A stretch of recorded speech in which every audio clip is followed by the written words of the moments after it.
As you may or may not have noticed over the videos, I kind of have a thing for video cards. In this past week, I saw a deal that my impulse control couldn't pass up.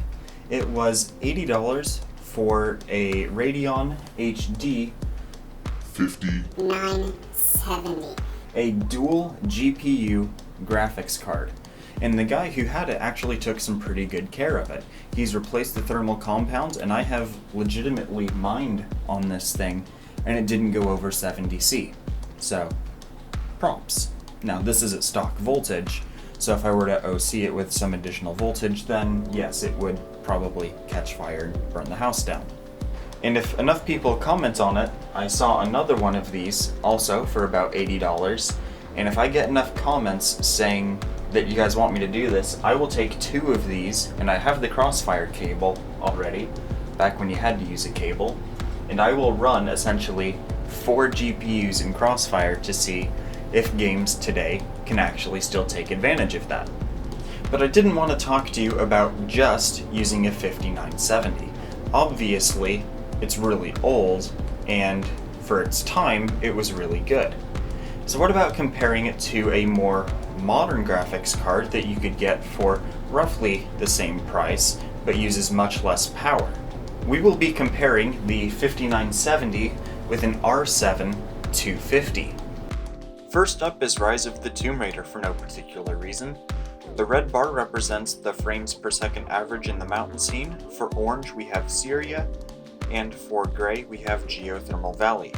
The overall score from all of this is in the yellow. In Rise of the Tomb Raider, only one of the 2 GPUs was running on the 5970. Nevertheless, it still managed to pull ahead by about 20%. Next up is Firestrike. This is not Firestrike Extreme or Ultra, this is the normal version of Firestrike.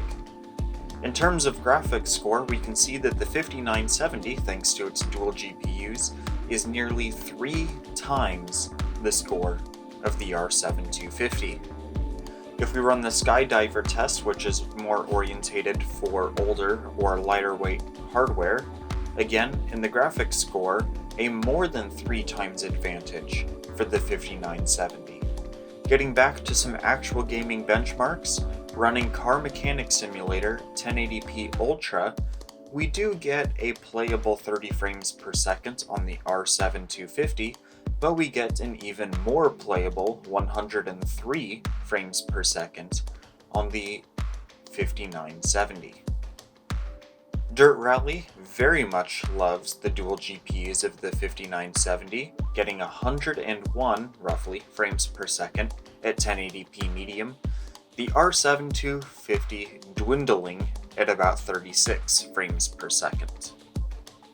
An older title, Half-Life 2 Lost Coast, this is running at 1080p, running at medium, high, and maximum, represented by the red, orange, and gray bars respectively. We can see that while the R7 250 plummets once you crank it up to high, the dual GPU 5970 does go down a little bit, roughly 10% on average per quality increase, but the R7 250 dips to nearly half once you go up to high. However, if you are playing Half-Life 2 Lost Coast specifically, either one will get you more than 60 frames per second. It was just interesting to see how the 2 cards scaled with difficulty. It's evident that the decreased memory bandwidth on the R7 250 hurts it once you get into increased texture filtering and anti-aliasing levels. Next up is Rocket League. This is at 1080p with everything cranked as high as it'll go. We have MLAA anti-aliasing, but we did turn off motion blur just because I don't like the way it looks. In red, I positioned the card to the same point in the practice field and just left it there and recorded the average frame rate for 60 seconds.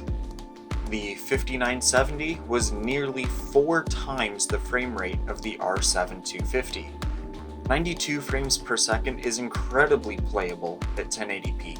25 frames per second for esports, not so much. For the next 3 bars, I recorded a bot match that had been previously simulated and just watched the replay for all 5 minutes. In orange, we have the average frame rate. In gray, we have the 1% low. And in yellow, we have the 0.1% low. Thanks so much for watching this video. I hope you found it super useful. If you did, make sure to give it a like, make sure you're subscribed, and we will see you in another video. Probably one of these videos over here. You should go ahead and click on those. I'll leave you to it.